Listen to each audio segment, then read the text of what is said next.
Hey, what's going on, everybody? This is Ricky Rains with Kitty Lip Podcast. I'm missing my co-host Alex Bryant for this portion of the episode, but he should join us for the latter part. But I am joined by a special guest today, and that is Mike Kaye, the Panthers beat writer for the Charlotte Observer. Mike, thanks for coming on, man. Thanks for having me. How's everything going? You got a new addition to the Mike Kaye team at home, right? Yeah, we're already lining him up in the I formation, so it's working out pretty well. My wife's gotten really good at snapping, So, and my oldest son, he's pretty fast. So, yeah. I mean, so the new guy, my lineage, your new son is the fullback then in this, because I know you got a proclivity for a fullback. Yeah, he was like 2 pounds heavier than my first son. Wow.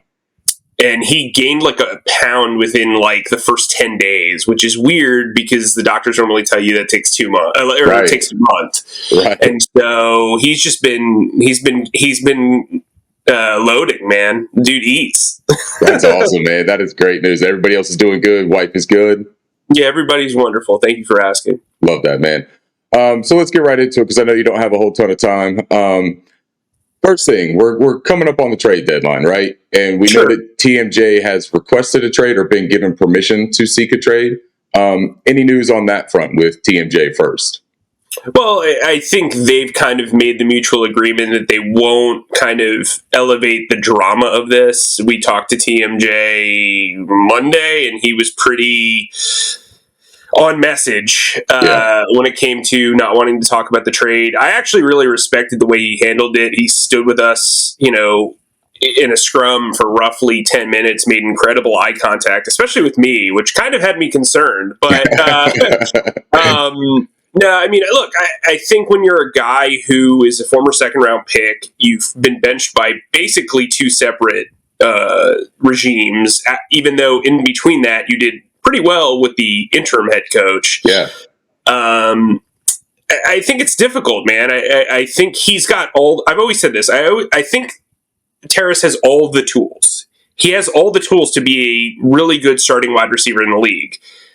The problem is he doesn't play to them consistently. Yeah. And I think, a problem with Rule, I believe, he wasn't really a red zone threat, but he's 6'2" and over 200 pounds, and you need to be able to use him there. Yeah. I think for this regime, it was more of, hey, can you fill a specific role? I also think they drafted Jonathan Mingo. They want Mingo out on the field.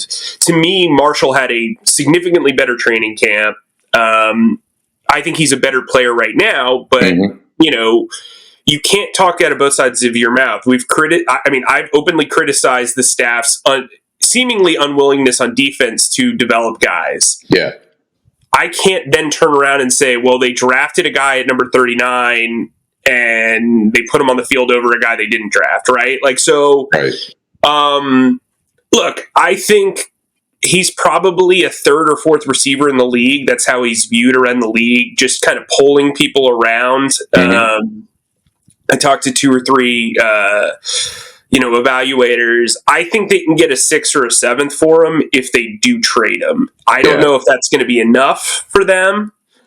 But look, here's what I would say too. And everybody loves the training camp story, but I think Derek Wright legitimately had great chemistry with Bryce Young throughout the offseason. Yeah. If this opens up the opportunity for him to play, he's cheap. He's cost controlled for 3 or 4 years. Maybe it's time to make a move. This team only has 6 draft picks next year, and my understanding is they want to accumulate more. Yeah. That's a great point because we saw Terrace, and I went to a handful of the practices in camp as well. We saw all the clips from everybody. Terrace did have a pretty solid camp, and other reporters that covered the team, I think Sheena Quick was very high on him as well, talking about how good he looked, how strong his hands looked. But you made a good mention of the usage for him. It seemed like Steve Wilkes had the best idea of how to use him at the end of last season. There was a little bit more of the deep opportunities that kind of played into, like you said, his physical attributes and using that to his fullest advantage. We haven't seen that. So with Thomas Brown taking over the play calling, is it possible, though, that maybe he has a different idea of how to use Terrace and that those bridges haven't been completely burned and he can come back and still produce here? Or do you get the feeling like, nah, I think that this one's run its course and they're going to move on here eventually? That's a really great question. I think for him, I think it behooves the Panthers this week specifically to try to find a role for him, because if he succeeds, you're showcasing his trade value. Right. To me, he is kind of a Z receiver who can if he has space, he can make guys fall behind and you can pick up large gains. I mean, we saw those big gains last year. I don't think he's a red zone threat. So I think you've got to figure out a way to use him between the 20s where maybe you wouldn't use Mingo. I think the problem for Terrace, really just from a fundamental standpoint, we've talked about Jeremy Chin, we've talked about other guys who are weird scheme fits. The issue is you don't want to put Mingo at X because he's not good at getting off press, and he's a young kid. He doesn't know the game very well, right, at least at the NFL level. DJ Chark, who is a natural Z, is being put at X, largely, I would assume, because he's a veteran and can kind of withstand it. The problem is he's often injured, and he's not very good at getting off press. Mm-hmm. So when you want those two guys on the field, remember, the staff really, really wanted DJ Chark. Deuce Staley helped recruit him. So when you prioritize those two guys, it doesn't really give a lot of wiggle room for Terrace to be out there. I've said all summer long that Adam Thielen was going to be the number one wide receiver. I got scoffed at. People laughed. They thought he was cooked.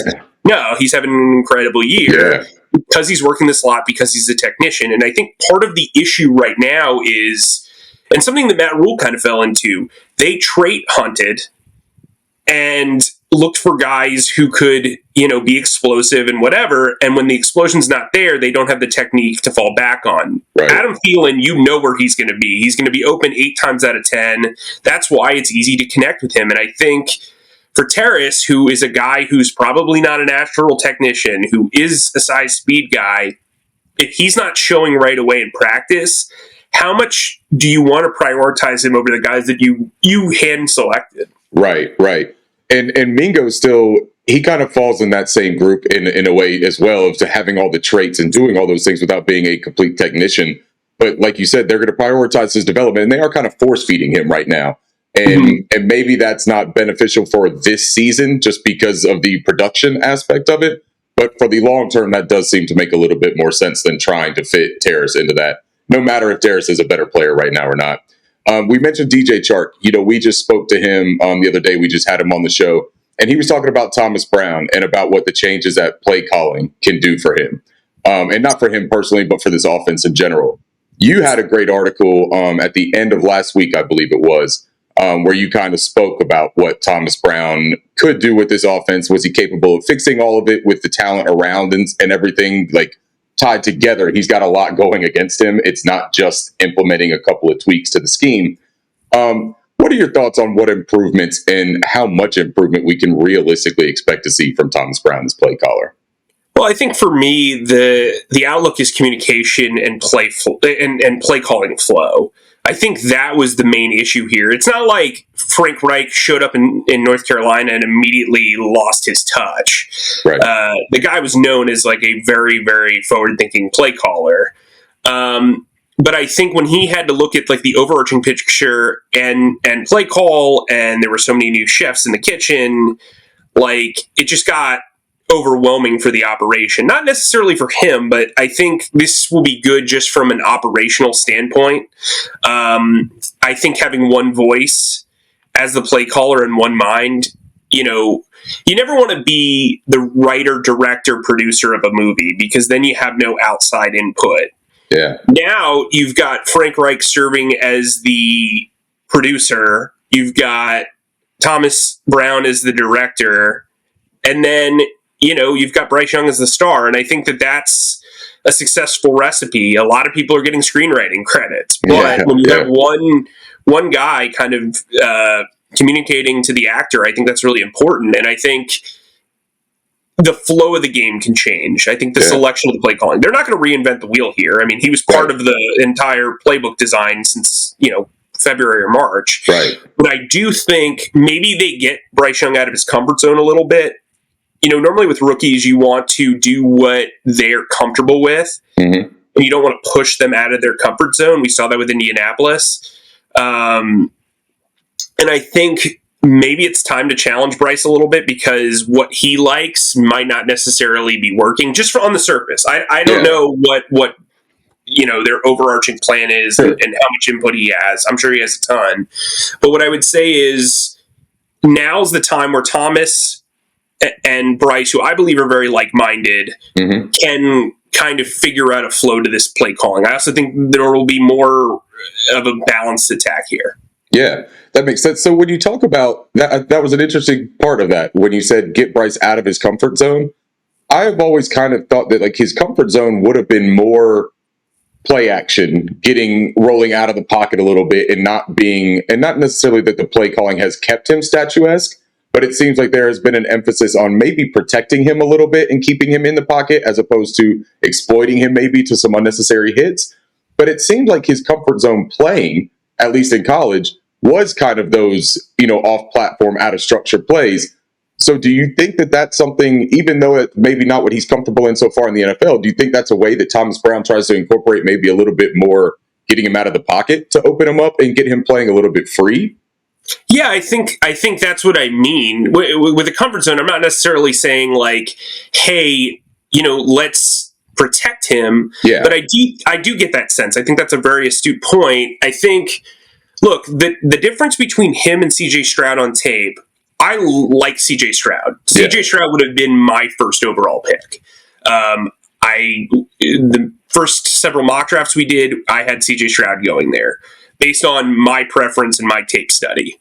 I hope you're ready for any kind of negative feedback you get on that. No, look, they were extremely close. Yeah. They were extremely close, in my opinion. I'm just a big believer in natural, just like pocket presence, accuracy, whatever. Sure. But the difference to me was if you were comfortable with his size, Bryce was significantly more off script and improvisational. That was the thing. Yeah. Like so before the draft, I did a kind of like a breakdown of who had the better mobility, who had the better accuracy, who had the better.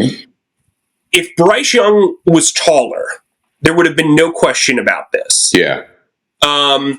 I do think Bryce is probably the more capable player. I just kind of err on the side of caution. Yeah. I think Bryce Young was the better college player. There's no question about that. For what I like, the type of offense that I like to watch and to run, is more tangibly pocket based. Yeah. And I think what they've done right now is more tangibly pocket based. Which I think would have fit CJ Stroud a little bit better. That said, I think Bryce Young is an immensely talented player, and I would have been fine with either one of them quarterbacking my team. I think the first 6 weeks, as Frank Reich said, he's played 5 games. Yeah, it's really hard to. Right. I think Bryce is going to be completely fine. Right. And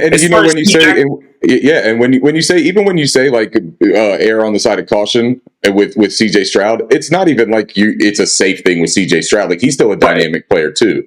And so what you say makes perfect sense. Bryce always seemed to me like he had a little bit more capability to adapt with the modern NFL. That if things start switching a little bit more, and you can use a different kind of offense, and that does play into the scheme that we run here, right? That we run something that maybe doesn't use some of those new modern folds of the offensive game. Maybe we see that with Thomas Brown. But you also mentioned in your article that this frees up some other things for Frank Reich. Where do you think we see improvements on this team with Frank having a little bit more of like the CEO big picture role as opposed to focusing like more on the offense?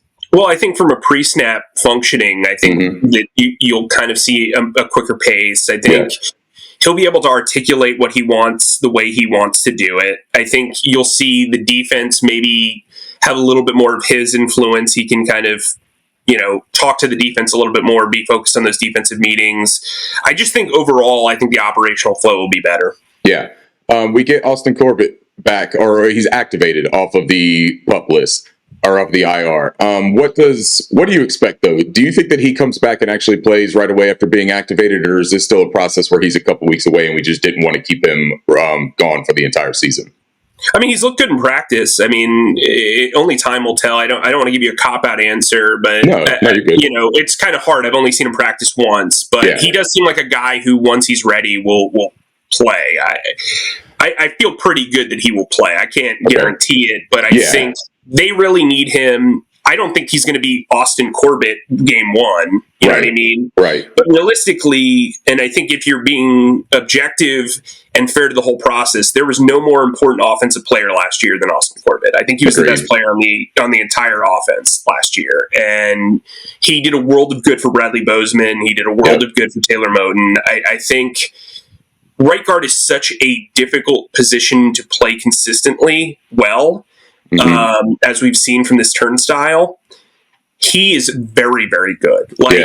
I don't know what happened going from Cleveland to LA, but he is eons the player he was in Cleveland. And I think James Campen has really kind of unlocked a lot in him as well.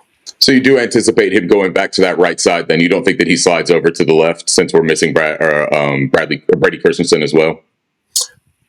It's an interesting thought. I just think he's a more natural right guard. Right guard's the harder position to play. I think Chandler Zavala's had his lumps at left guard. Maybe this reset will help.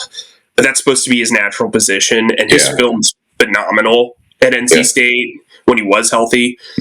So I think they'll give him a shot. I thought Cade Mays played fine at left guard. I don't think he was great. Where is Nash Jensen? Is he still getting any kind of looks? Because there was a lot of talk about him, in the preseason coming in, that maybe he would start at that right guard spot at first. And I haven't heard anything about him, man, in the last 6 weeks. I mean, he's out there at practice. I mean, it's hard because we only get 15 minutes at most practices. So,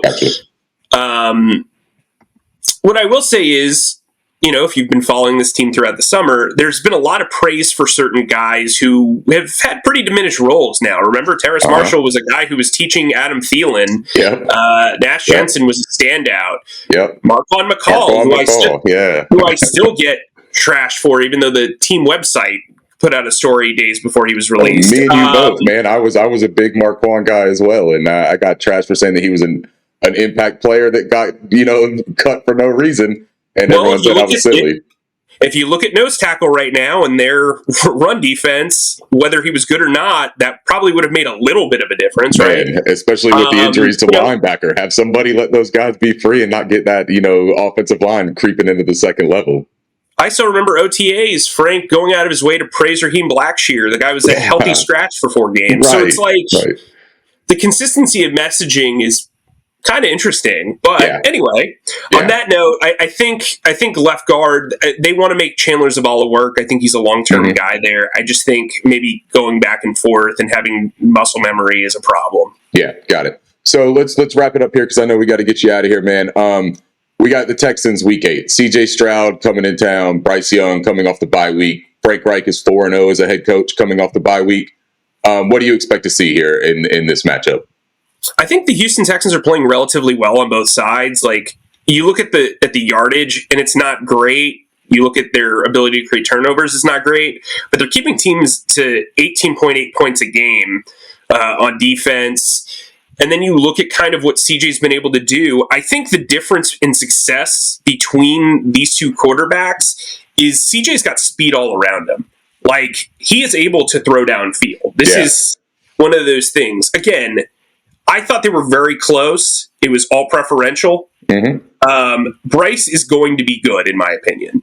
Maybe great. But I also think, you got to be careful. I've seen quarterbacks who go out and ball for a year and then they become pretty middling, right? So I like the long-term progress that they're taking with Bryce. I just think when you look at wide receiver, they can't get the ball downfield in a hurry right now. And I think that's going to be the difference here, especially when you consider Houston's defense is playing relatively well. Yep, that makes a lot of sense, man. So we'll look out for that. We'll look to see what it really, man, it's like that Tank Dell, Jonathan Mingo conversation, right? That if you had switched those two picks right there and you give Bryce Young this quick, shifty guy that could create his own space and get down the field in a hurry, as opposed to a guy that maybe isn't ready to run some of those routes, some of those more nuanced routes in the route tree, maybe that makes a difference. But we'll keep an eye on it. Mike, man, I really appreciate you coming on today. I know that you were kind of trying to cram everything in. You got a busy schedule. Congrats on everything you got going on personally, man. And we'll keep looking out for you. Tell everybody where to find you on Twitter and all that kind of stuff. Well, appreciate all that, Ricky. You can follow me on Twitter, or I guess yell at me for my opinions on quarterbacks at Mike_E_ my last name Kaye. So, yeah, looking forward to that. And subscribe to the Charlotte Observer. You guys always have good deals going on with that too, man. No, I appreciate it. And look, like I would say this.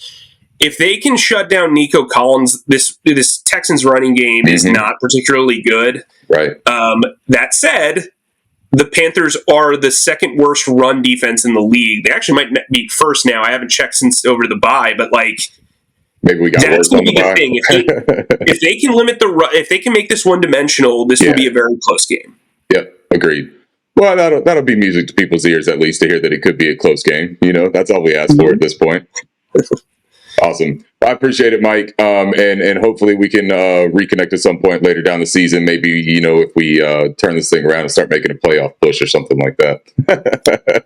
Well, I wouldn't hold your breath, but that sounds good. I think win one's coming next week, so we'll see. There you go. Oh, so you got next week as the one that we get off the zero hole. Yeah, man. And you can read about it on the Observer. I predicted the rest of the season. I'm going to stick to my prediction. Oh, I like that. Yeah, see, I can't really do that because my prediction was we win 10 games, so I've already had to pivot a little bit. Oh, I did a mid-season one. Just like reevaluating. I have them going 5-12. We'll see if this thing turns out. Yeah, that's not awful, man. Well, look, appreciate the time, Mike. Have a great rest of the day, and everybody make sure you check out all of Mike's content and really, really good stuff in tune with the Panthers.